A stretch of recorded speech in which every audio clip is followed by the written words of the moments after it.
Porque Deus amou o mundo de tal maneira que deu o seu Filho unigênito para que todo aquele que nele crer não pereça, mas tenha a vida eterna. Ele era uma pessoa de muita influência na época dele. Ele liderava uma sinagoga, ele era tido como mestre, mas ele ficou muito intrigado com Jesus. Ele ficou muito intrigado porque Jesus, aparentemente, não era de uma família de nome, não tinha aparência de alguém de nome, mas falavam palavras que tocavam o coração dele. E quando a gente lê João capítulo 3, a gente vê que ele foi ter com Jesus, mas a gente dá para entender que ele não queria ser visto, porque ele foi ter com Jesus de noite. E naquela época não era costume ninguém ir ter com alguém de noite. Mas quando alguém não queria ser visto, ia de noite. E ele começa a indagar Jesus sobre o que estava acontecendo com ele, sobre o seu coração, sobre quem era Jesus.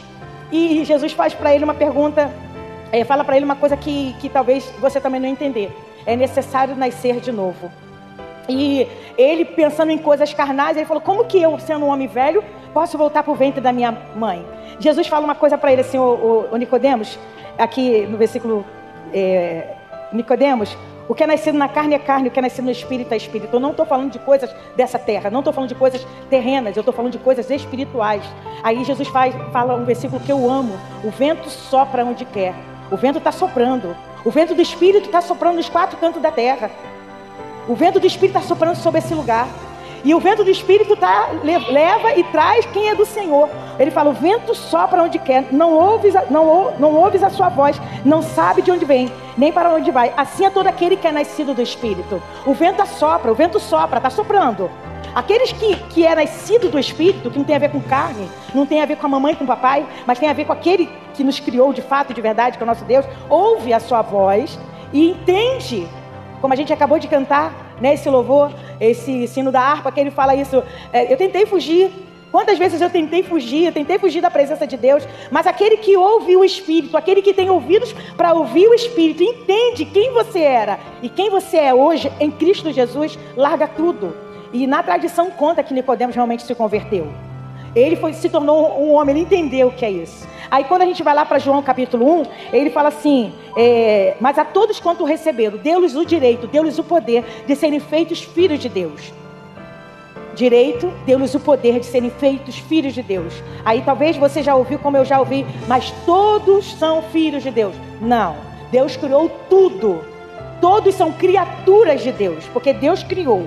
Mas a todos quanto recebeu a Jesus, foi-lhe dado o direito, foi-lhe dado o poder de ser feito filho de Deus. Acho que creio no seu nome. No 13 ele fala o que ele respondeu para Nicodemos: o que nasce na carne é carne, o que nasce no espírito é espírito. Aí ele chega aí e fala: os quais não nasceram do sangue, nem da vontade da carne, nem da vontade do homem, mas de Deus. Eu sei que vocês entendem o que eu estou falando, porque tem filhos que a gente planejou ter. Os meus filhos foram planejados. Paulinho e Rafael não nasceram, não foi uma coisa assim que, ai caramba, eu tô grávida. Mas existem pessoas aqui que, quando foi ver, Pérola foi, né? Foi sem querer, né?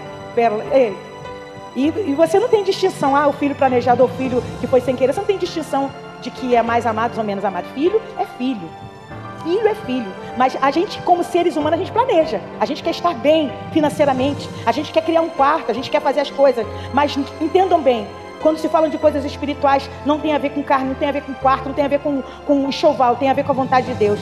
Não nasceram do sangue, nem da vontade da carne, nem da vontade do homem, mas de Deus. Se o vento de Deus tem soprado, tem te chamado, tem me chamado, tem nos chamado, ouça a voz do Espírito. Como sempre está escrito lá em Apocalipse: aquele que tem ouvido, ouça o que o Espírito diz. Se o Espírito está te chamando, venha, não titubie, não fique jogando para depois, porque eu ainda não estou preparado, eu ainda não tenho um enxoval, eu ainda não tenho um quarto preparado. Não é assim que a gente faz com os nossos filhos, mas com as coisas de Deus não são assim. Que Deus realmente nos chame para esse compromisso.